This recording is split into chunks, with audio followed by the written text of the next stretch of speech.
Welcome to the great Kirikalan magic show அப்படின்ற மாதிரி தான் பிக் பாஸ் சீசன் 9 உடைய நிலைமை இப்போ இருக்குது அப்படிங்கிறது பார்க்க முடியுது. ஸோ கானா வினோத் ஒரே ஒரு ஹோப்பு தான், டைட்டில் வின் பண்ணுறதுக்கு வாய்ப்பு இருந்துச்சு. அவரும் போயிட்டார். அவர் போனார்னா மிச்சம் இருக்க டாப் 5 பார்த்தீங்கன்னா மிச்சர் தின்னுட்டு வந்தாங்கன்னா எதுவும் ஸ்பெஷலாக அவங்களுக்குன்னு ஒரு கேம் கிடையாது, ஒரு நாலேஜ் கிடையாது. சும்மா வீட்டில் தேய்ச்சிக்கிட்டு இந்த மாதிரி தான் பார்த்தீங்கன்னா இருக்காங்க அப்படிங்கிறது பார்க்க முடியுது.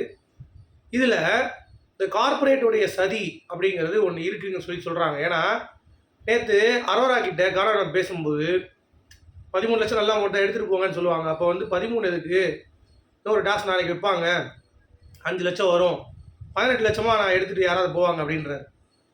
ஸோ அவர் எடுத்த அமௌண்ட் எவ்வளோ சொன்னாங்க, 18 லட்சம். ஸ்கிரிப்ட் பண்ணுங்கடா, அதுக்காக இப்படிலாம் நடிக்காதீங்கடா அப்படின்ற மாதிரி தான் இருக்குது. ஆக்சுவலாக கன்ஃபர்ஷன் ரூமில் கூப்பிட்டு கானா வினோத்தை பார்த்தீங்கன்னா பேசியிருப்பாங்க, கொஞ்சம் கன்ஃபியூஸ் பண்ணியிருப்பாங்க. என்னென்னா, நீங்கள் ஓட்டு உங்களுக்கு மிக்சடாக தான் இருக்குது, ஏற்ற இறக்கமாக தான் இருக்குது. அதனால் பார்த்தீங்கன்னா உங்களுடைய முடிவு எடுத்து, ஏன்னா உங்களுக்கு பிள்ளைங்க இருக்காங்க, வாழ்க்கை இருக்குது, அதனால் சீக்கிரமாக ஒரு முடிவு எடுத்துகிட்டு இந்த பணப்பெட்டி எடுக்கிறதுக்கு வழி பண்ணுங்க, இல்லாட்டி வாய்ப்பு பார்த்தீங்கன்னா பறி போயிடும். ஸோ தயவு செஞ்சு யோசிங்க அப்படின்னு சொல்லிட்டு அவரை அனுப்பிடுறது, கன்ஃபர்ஷன் ரூம் கூப்பிட்ற மாதிரி கூப்பிட்டு. சரியா? அடுத்து அரோரா கிட்ட இந்த மாதிரி உனக்கு டாப் 2ல் ஒரு இடம் வேணும்னா கானா வினோத் தான் ஒரு டஃப்பு. ஸோ அவரை எப்படியாச்சும் கன்வின்ஸ் பண்ணி பணத்தை எடுக்கிறதுக்கு நீ ட்ரை பண்ணுன்னு சொல்லி அங்கே சொல்லிடுறது. உடனே அந்த போதே என்ன பண்ணுறது, கானா வினோத் கிட்ட ஏற்கனவே கன்ஃபியூஸில் இருக்கார், நம்ம ஓட்டு நிஜமாக இருக்கா, நம்ம கொடுக்க மாட்டாங்களோ அப்படின்ற மாதிரிலாம் மைண்டில் ஓடிட்டுருக்கும். அப்போ இந்த மூதையை இந்த மாதிரி இப்படி சொல்லுவாங்க, இப்போ எடுத்துட்டிங்கன்னா ஃபஸ்ட்டு எடுத்தால் மட்டும்தான் காசு, ரெண்டாவது எடுத்தால் கூட யாருக்குமே காசு கிடையாது, இப்போ எடுக்கிறவங்க மட்டும்தான் காசு.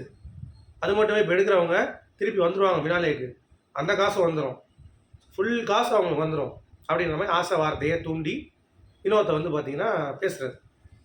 இப்போ வினோத் என்ன யோசிப்பார், இதையும் பேசுகிறாங்க, பிக் பாஸ் நம்மளை கூப்பிட்டு பேசுகிறான், சரி அப்போ உண்மையிலேயே நம்மளோட டைட்டில் ரன்னர் ஆகிட்டாங்கன்னா நம்ம இருக்கிறதும் கிடைக்காது.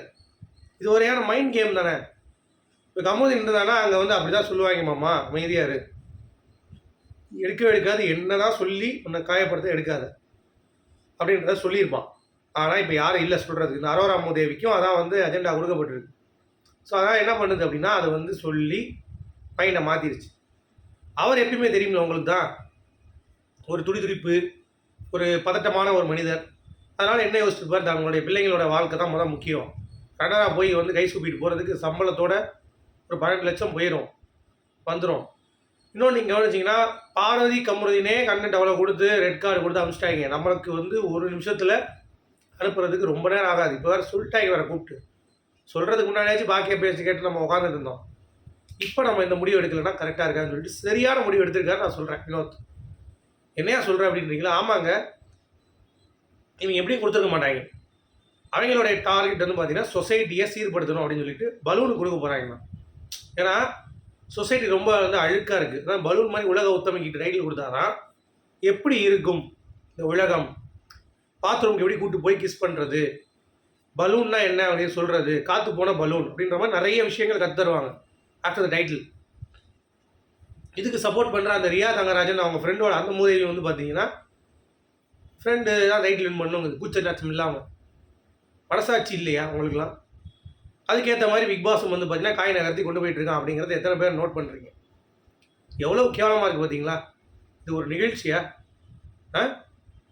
திவ்யா பிஆர் வச்சுட்டு அவள் விஜய் டிவிக்கே ஆடு கொடுத்துட்ருக்கா ஸ்பான்சருக்கு. அப்போ அவளை நீங்கள் ரிட்டைன் பண்ணுவாங்கல்ல, 20 lakhs கொடுத்துட்டு விஜய் டிவிக்கே ஆடு கொடுக்குறா அப்படின்னா அப்போ அவளை ரிட்டைன் பண்ணுவாங்கல்ல. சபரிநாதன் அவ்வளோ பேரை விஜய் டிவியில் அவ்வளோ பேர் தெரியும், அவனை வெளியே எடுக்க மாட்டாங்க, அவனை வச்சுட்டாங்க பாருங்க.